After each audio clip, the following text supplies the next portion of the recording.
ईद उल फितर उत्साहात साजरी. तीनही मशिदींच्या जुलूसातून ऐक्य, सद्भावना, रमजानच्या पवित्रतेचा संदेश.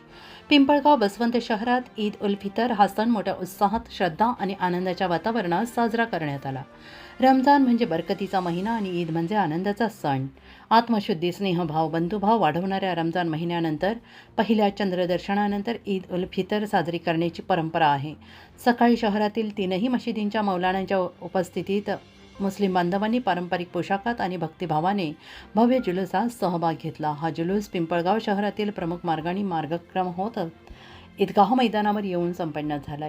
ईदगाह मैदानात सर्व मुस्लिम बांधवांनी एकत्रित नमाज अदा केली. नमाजेनंतर अल्लाह तालाकडे सुखशांती, आरोग्य आणि ऐक्यभावासाठी सामूहिक दुआ मागण्यात आली. त्यानंतर उपस्थितांनी एकमेकांना मिठ्या मारत ईद मुबारकच्या शुभेच्छा देत आनंद व्यक्त केला. इस्लाम धर्मानुसार हजरत मोहम्मद पैगंबरांना रमजान महिन्यात कुराण शरीफचे ज्ञान प्राप्त झाले. फितर म्हणजे दान, म्हणूनच ईदच्या दिवशी अन्नदान करण्याची पवित्र परंपरा पाळली जाते. त्यामुळे हा दिवस मुस्लिम बांधवांसाठी अत्यंत मंगलमय मानला जातो. या प्रसंगी मुस्लिम कमिटीचे अध्यक्ष गप्पारभाई शेख यांनी मनोगत व्यक्त करून सगळ्यांना ईदच्या शुभेच्छा दिल्या. शहरातील नागरिकांनी उत्साहाने सहभाग नोंदवत एकोपा, सद्भावना आणि बंधुभावाचा संदेश दिला. आज के इस मुबारक मौके पर, इस ईद उल फितर के मौके पर आप तमाम हजरात यहाँ पर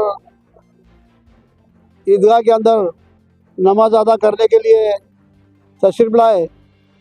तमाम हाजरीन का, सभी ट्रस्टियान, जामा मस्जिद, मक्का मस्जिद, मदीना मस्जिद के ट्रस्टियान, इनकी जानिब से आप तमाम हजरात का यहाँ पर हम लोग तहे दिल से शुक्रिया अदा करते हैं। हर साल के मुताबिक बड़े जोश और खरोश के साथ आज का ईद उल फितर की नमाज अदा की गई। आप तमाम हाजरीन का हम लोग यहाँ पर फिर से एक बार तहे दिल से शुक्रिया अदा करते हैं। आणि सर्व आमचे देशमुख साहेब असतील या पिंपळगावचे पोलीस स्टेशनचे PI असतील, त्यांचे डिपार्टमेंट असेल, त्यानंतर सगळे नगरसेवक, आमदार, माजी आमदार, त्याचप्रमाणे आमचे पत्रकार बंधू, या सर्वांनी आम्हाला जे काही सहकार्य केलं, या सर्वांचा आम्ही पुण्याच्या एकदा या ठिकाणी आभार मानतो आणि सर्वांना एकदा शुभेच्छा देतो. जय हिंद,